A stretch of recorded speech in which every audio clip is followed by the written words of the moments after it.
Hello and welcome to a brand new blog. বন্ধুরা, কেমন আছো তোমরা? আশা করছি তোমরা সকলে খুব খুব খুব ভালো আছো। অনেক দিন পর তোমাদের ছাদে নিয়ে এলাম, তাই না? গরমে ছাদটা এত তেতে থাকে, তাই ওঠাই হয় না। শীতকাল আর গরমকালের মধ্যে কত ডিফারেন্স। এই দেখো আমার পাশের প্লটটা। তোমাদের লাস্ট যখন দেখিয়েছিলাম তখন প্লটটা একদম ফাঁকা ছিল। একটা বড় আম গাছ ছিল, কেটে দিয়েছিল। কি দুঃখটাই না হয়েছিল আমার। আর এখন 3 তলা অবধি পুরো কনস্ট্রাকশন হয়ে গেছে। একটা দিক পুরো আটকে গেছে। আর এই কনস্ট্রাকশনের জন্য এত ধুলোবালি হয়, তাই আমার ছাদে ওঠা হয়ই না। আবার শীতকাল আস্তে আস্তে পাশের বাড়িটা পুরো রেডি হয়ে যাবে, তখন আর এত ধুলোবালি হবে না। আর দেখলে আমার পিছনের বাড়ির আম গাছটা কেমন আম হয়েছে। ফাঁকা ছাদটা তোমাদের ঘুরিয়ে ঘুরিয়ে দেখাচ্ছি। শীতকালে কত আড্ডাটাই না হয়। আমার বন্ধুরা বলছিল তোর ছাদে এবার আর রবীন্দ্র জয়ন্তী হলো না। আসলে কি বলতো, ইচ্ছেটাও হয়নি। এরকম একটা ওয়ার্ড লাইক সিচুয়েশনে কিছুই ভালো লাগছিল না। আজকে আমি আর সুব্রত ছাদে এসেছি গাছগুলোকে স্নান করাতে। রোজ সকালে একবার করে গাছগুলোতে জল দেওয়া হয়, কিন্তু ভালো করে পাতাগুলোকে ধোয়ার জন্য আজকে গাড়ি ধোয়ার প্রেশার পাম্প নিয়ে আমরা ওপরে চলে এসেছি। এই প্রেশার পাম্প দিয়ে গাছ কেন পুরো ছাদ ভালো করে ধোয়া হয়ে যায়, তবে বড্ড ঝামেলার। কলে পাইপটা একদিকে লাগাচ্ছি তো আরেক দিকে খুলে যাচ্ছে। এই পুরো জিনিসটা একটা পার্মানেন্ট ব্যবস্থা করে নিতে পারলে এই প্রেশার পাম্প দিয়ে কিন্তু পুরো ছাদটা খুব সুন্দর করে মেনটেন করা যায়। আমাদের বাড়িটা যখন 11 বছর আগে রেনোভেট করা হয়েছিল, তখন এই ছাদটা ছিল আমার আইডিয়া। একটা ওপেন স্পেস, যেটা কি আমাদের বাড়িতে মিসিং, যেখানে সবাই মিলে বসে আড্ডা দিতে পারবো। প্রেশার পাম্পের আওয়াজটা শুনলে প্রেশারের জলটা মনে হচ্ছিল একেবারে রেইন শাওয়ারের মতন। গাছের সাথে সাথে আমারও ইচ্ছে করছিল কিছুটা ভিজে নিতে। হঠাৎ করে পুরো ছাদের এনভায়রনমেন্টটাই চেঞ্জ হয়ে গেল। চারিদিকটা খটখটে শুকনো, অথচ আমার ছাদে কিরকম একটা ভেজা মাটির গন্ধ। সুব্রতকে বললাম এটাকে পার্মানেন্টলি ফিক্স করে দাও, রোজ একবার করে তাহলে ছাদে ওঠা যাবে। এই যে কলের জায়গাটা, এখানে দাঁড়িয়ে কিরকম যেন মনটা খারাপ হয়ে গেল। কাল বুদ্ধ পূর্ণিমা। গত বছর ঠিক এই জায়গাটায় দাঁড়িয়ে আমি চাঁদের ছবি তুলেছিলাম। সেটা নিয়ে আমি একটা শর্টসও বানিয়েছিলাম, হয়তো আছে কোথাও একটা ইউটিউবে। আজকে আর ওখানে দাঁড়িয়ে আকাশটা দেখতে পাচ্ছি না।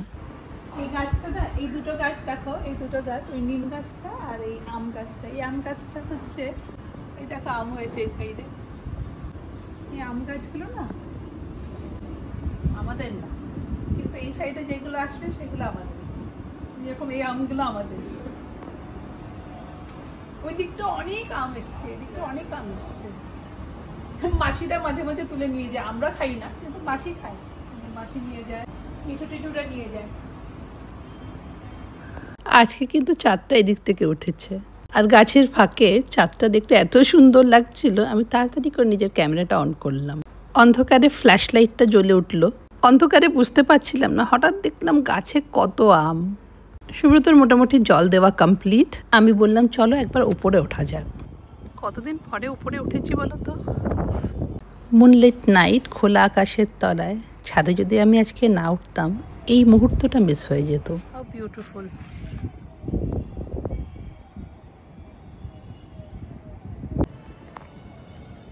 আরে আমাদের যে এতগুলো সূর্যমুখী গাছ আছে সেটাই তো জানতাম না।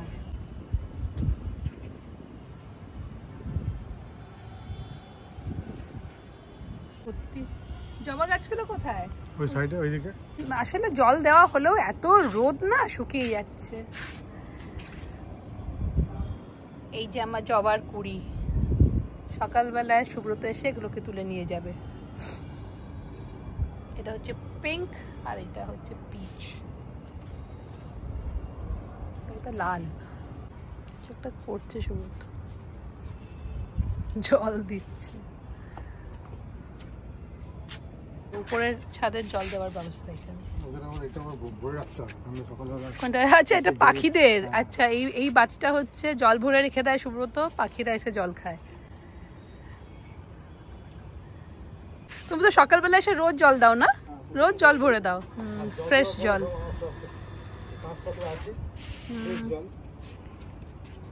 আই নো, এইটা খুব দরকার এই সময়। আর কিছু দিতে পারি না পারি, যদি বাইরে, ঘরের বাইরে, ছাদে একটু জল ভরে রেখে মানে দেওয়া যায়। আমাদের যেরকম বাইরে দেওয়া আছে, ভেতরে তো থাকেই, ঘরের ভেতরে ডগিদের জন্য, বাইরেও রেখে দিয়েছি। আর উপরে সুব্রত এসে সকালবেলায় রোজ পাখিদের জন্য জল রেখে যায়। সুব্রত জল ভরে রেখে দিল, সকালবেলায় সব এসে এখানে জল খাবে। আমার কারি পাতার গাছ, সুন্দর বুদ্ধ পূর্ণিমার চাঁদ।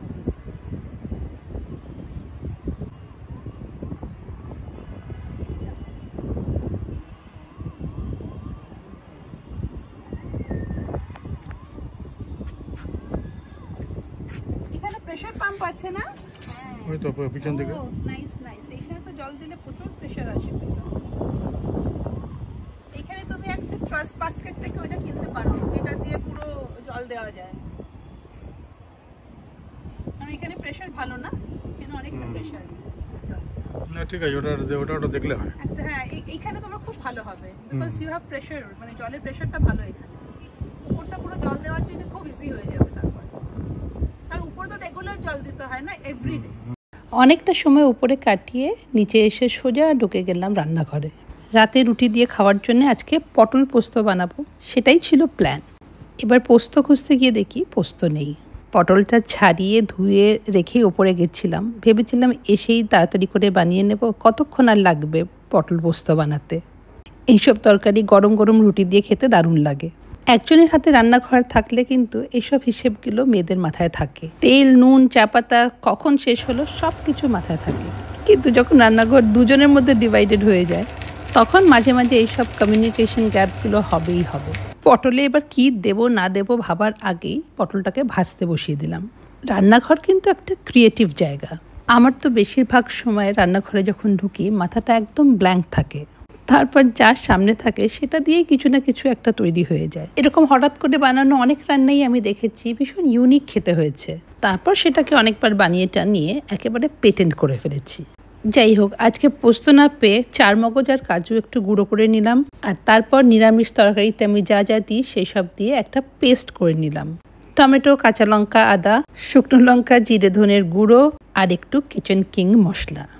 এবার মশলাটাকে খুব সুন্দর করে কষিয়ে তার মধ্যে দিয়ে দিলাম ফ্যাটানো দই। আগে এসব জানতাম না, কিন্তু এখন অনেক জায়গায় শুনলাম যে দই হাই ফ্লেমে দিলে নাকি ফেটে যায়।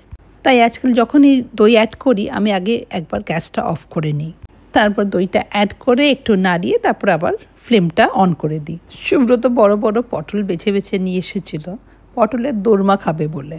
পটলের দোরমা বানানো মানে অনেক ঝামেলা, আর আজকাল এই গরমের মধ্যে এতক্ষণ রান্নাঘরে একদম থাকা যাচ্ছে না। দেখা যাক আজকে আমার কাজু, চারমগজ আর দই দিয়ে বানানো পটলটা কেমন খেতে হয়। ফ্যাটানো দইটা ভালো করে কষিয়ে এবার দেখো অ্যাড করে দিলাম সেই কাজু চারমগজের পেস্ট। নিরামিষ রান্নায় কিন্তু একটু মিষ্টি না দিলে ভালো লাগে না। এখানে নুন দিচ্ছি দেখা যাচ্ছে, কিন্তু আমি চিনিও দিয়েছি। এরপর ভাজা পটলগুলো অ্যাড করে ঢাকা দিয়ে বেশ কিছুক্ষণ রান্না করলাম, আর লাস্টে নামানোর আগে দিয়ে দিলাম ঘি আর গরম মশলা। রান্নাটা কমপ্লিট করে আমার আর কিছু ভিডিও করার মতন ক্ষমতা ছিল না, আর তাই সুব্রত রিভিউটা দিতে পারলাম না, বাট বিলিভ মি খেতে ভীষণ ভালো হয়েছিল। আজকের ব্লগটা কিন্তু আমি এখানেই শেষ করলাম। তোমাদের সঙ্গে দেখা হবে আবার একটা নতুন ব্লগে। Till then, bye bye and take care.